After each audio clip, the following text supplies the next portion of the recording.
Bando alle ciance, adesso passiamo alla lettura vera e propria. Ci sono delle poesie scritte da lui per me, quindi adesso le leggerò io, però le ha scritte lui. Ne leggo poche perché il libro lo dovete comprare, va comprato, è inutile che vi leggo tutte le poesie. Scritte da lui per me. Parlarti come da una distanza durata secoli, averti davanti a me, così ipnotica e fragile, così criptica e assente, mi fa tornare bambino, come da una prigionia durata secoli. Stare zitto per tutto questo tempo, ed ora che averti di fronte è come salare l'ultimo respiro. Ti ho desiderata per secoli, sapendo della tua fama come di regina assente, celebrata da popoli incoscienti.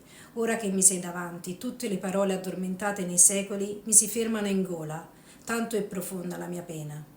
E in quest'anima sopravviviamo nel tempo, e in quest'anima restiamo affamati di storia e di vita, e in quest'anima i fiori del nostro sangue. Mi piace studiarti, mi piace leccarti, mi piace metterti a letto, in un angolo, e aspettare gli occhi radiosi con cui mi guardi e ogni volta mi uccidi. Sono pronto a morire con te ogni giorno e ogni mattino sono pronto a vivere. Mi piace penetrarti, farti l'amore, abbracciarti e lasciare che tu senta che sei la mia disperazione più profonda. A volte mi piace fare l'amore con la musica, mi piace quando hai i capelli appena lavati e posso stringerti dentro le mie braccia, sei ogni ricordo della mia vita, ma solo desiderio, mai nostalgia.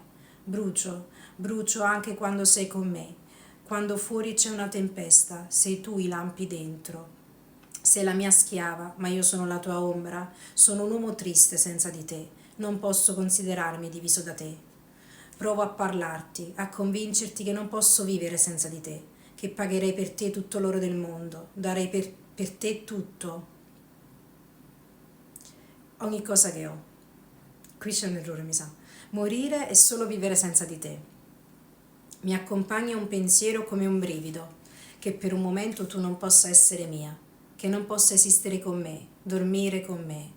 E mi immagino svanire sotto il peso della mia impotenza. Sono diventato uomo solo perché sei mia. Vuoi sentire la voce dei nostri figli? Ci penso quando prepari da mangiare, sorridi. Ci penso quando mi pettino, mi tocco i capelli, i nostri figli. Stanno zitti, nascosti nella luce dei tuoi occhi. Io trattengo la loro anima, chiusa nel mio petto, in questo progetto dove ti muovi misteriosa nelle mie notti. Nelle albe sono il tuo migliore amico, mi preoccupo per te, ti voglio bene. Mi manchi anche quando mi sei vicina. So che sei oscura e vulnerabile, quanto me, e quando ti bacio ho paura di non poterti baciare mai più. Ti porto con me in ogni passo, ad ogni stazione. Voglio gridare al mondo che finalmente sei mia, sei solo mia, qui vicino a me. Sei in tutti i miei posti più felici e in quelli più tristi. Quando mi guardo allo specchio, se sono erotico è solo per te.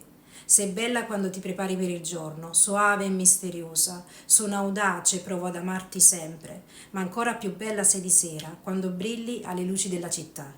Mi piace vederti camminare leggera nei tuoi abiti da giorno e mi piace riguardarti prima di andare a dormire. Quando non sei in macchina con me, ti voglio, mi piace guardarti distante, allegra, oscura, piena di vita come inviolabile e impossibile. Mi piace anche guardarti come se non potessi mai essere mia. Sei bellissima mentre ti filmi prima di dormire. Mi piace come ti filmi davanti alla telecamera, come ti muovi, mi piace scoprirti. Sei piena di vita con i tuoi amici e saperti distante mi lascia così solo. Mi piace quando poi nella mia cucina mi cucini il porridge. Mi fai morire quando ti vesti e ti aggiusti i capelli davanti allo specchio. Senza di te sarei perso, non saprei cosa fare di me stesso. Sei in tutti i miei frutti, sei in tutte le mie cose. Quando non ci sei, guardo le tue gonne nell'armadio, i vestiti che ti compro e aspetto il giorno in cui li indosserai, per sapere che sorriso avrai per la tua anima. Mi piace quando sei gentile e femminile e mostri a tutti la tua natura che mi fa impazzire. Hai l'aria così determinata quando parli d'arte e vai ai musei e sei così amabile quando incontri un cantante o un musicista. Queste sono scritte da lui per me, ce ne sono tante, adesso invece leggiamo quelle che ho scritto io per lui.